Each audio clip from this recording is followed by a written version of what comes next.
Hello, I'm David Billings with the Plant Board. We're here today at the clubhouse to videotape a walking tour of the reservoir. Next week, December the 15th, we are having a public meeting to talk about the reservoir, and part of that public meeting, we were going to do a physical walking tour with the public, and we're doing this today to tape it for those that may not be able to make it, or the weather might be too inclement to go on the tour. So let's get started. Hey, welcome back. We've left where we started the tour at, and I'm now standing on the side slope of the south basin of the reservoir. Behind me, you can see a large area of riprap. That was actually a slippage that occurred back in 2011 after a heavy rainfall. The steepness of this slope actually lends itself to instability during wet periods. We've actually had a couple of slippages over the years, but this one we prepared a little bit differently back in 2011, and as you can see, it was quite a large area. Now I'm standing just a few feet from the slippage that we talked about a few minutes ago. I'm between the South Basin and US 60. To my left, or to your right, is the reservoir, and to my right is US 60. You can see by the way I'm having to stand on the side of this hill, it would be very difficult to maintain. That's the reason you see mowed grass part of the way up the hill, and actually from about here up, we have to maintain with weed eaters or very specialized equipment. The steepness also lends itself to the slippage event that we've had over the years, and just the overall difficulty in maintaining it. We're up here standing next to the roof on the back side of the North Reservoir. This system right here is what supports the roof. This is the vertical wall section that was added in 1961, and this is what we call double T-beams. These double T-beams right here are spanning across the reservoir, and they hold the roof up. The roof is this rubber membrane with aggregate on top of it that is utilized to keep the weather out. Now, I mentioned that this was added in 1961. The reason this was added in 1961 was to increase the overall capacity of the reservoir to 9.4 million. But it was primarily put on out of concerns over public health concerns and protection against nuclear fallout during the Cuban Missile Crisis.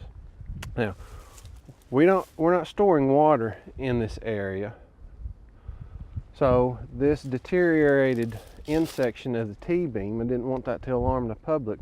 This is just classic example of some of the ongoing maintenance issues we're having with the reservoir due to its age.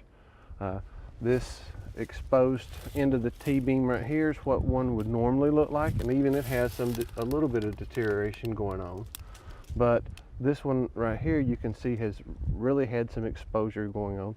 We have some exposed reinforcement of the concrete, and it's not in danger at this point. We've had plenty of consultants up here looking at, and we're all come to the same agreement that the reservoir has reached the end of its useful life, and it's time to replace it. We're now standing on top of the north basin of the reservoir. It's a view that not too many people here in Frankfort get to see, but we wanted to bring you up here on the tour and give you a perspective of the size of the roof and the flatness of the roof.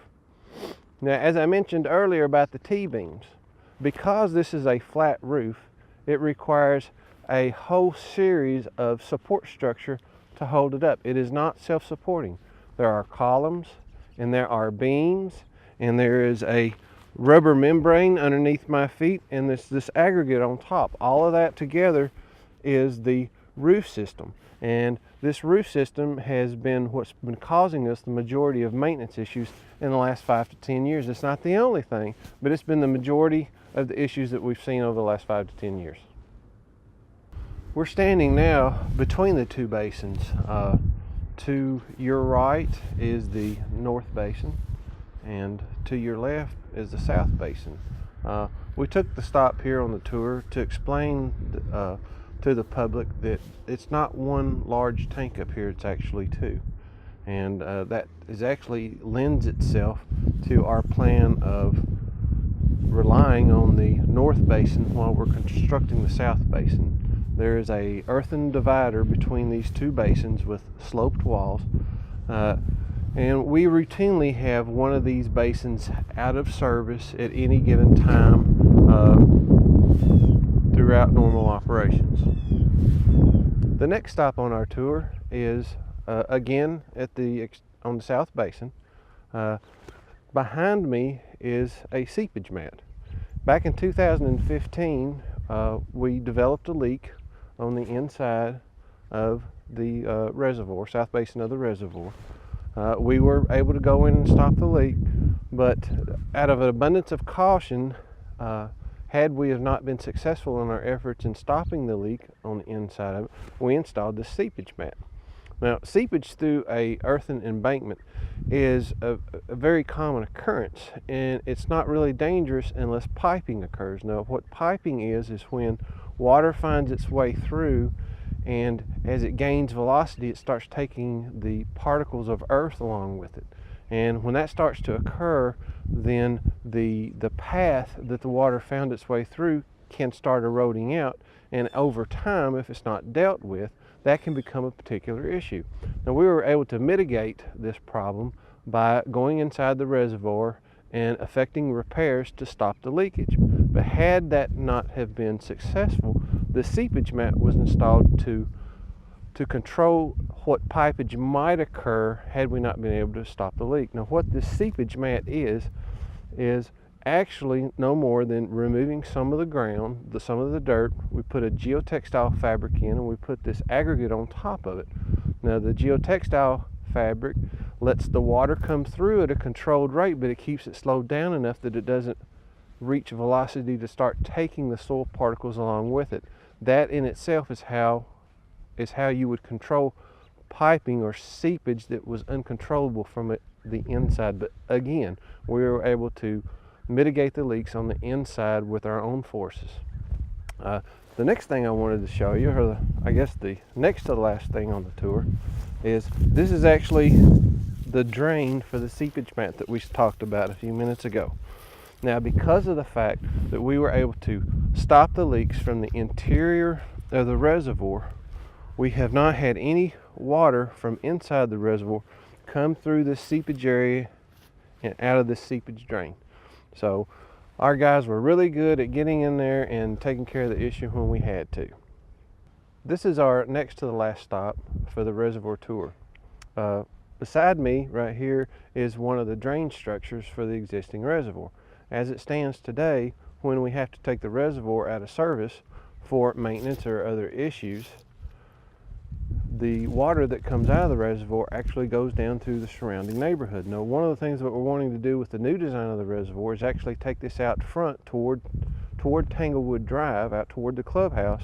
So when we have to take the reservoir out of service or do maintenance on it, when we drain that water, it won't affect the surrounding neighborhood. So that's one of the things that we're looking forward to incorporating into the new reservoir.